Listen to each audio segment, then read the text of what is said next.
খুব ঠান্ডা মাথায় কথাটা শুনবেন। আমার মা বোন যদি আমার কথা শুনে থাকেন একটু মনোযোগ দিবেন।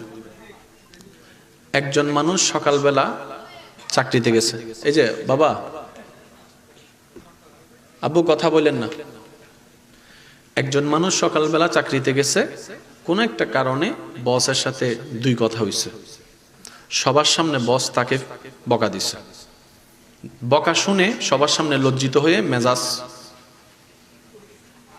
কিন্তু বসকে তো আর বকা দিতে পারে না, চাকরি চলে যাবে। এবার সেই মানুষটা আসরের সময় ঘরে আসছে 5টা বাজে।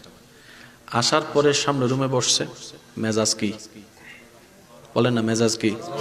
ঘরের বউ কি জানে এটা? ওইখানে কি হয়েছে এটা তো বউ জানে না। এবার যখন বউকে বলছে একটু ফানি দাও, ফানি আনছে ঠিকই।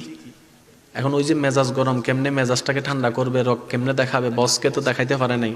এবার শুরু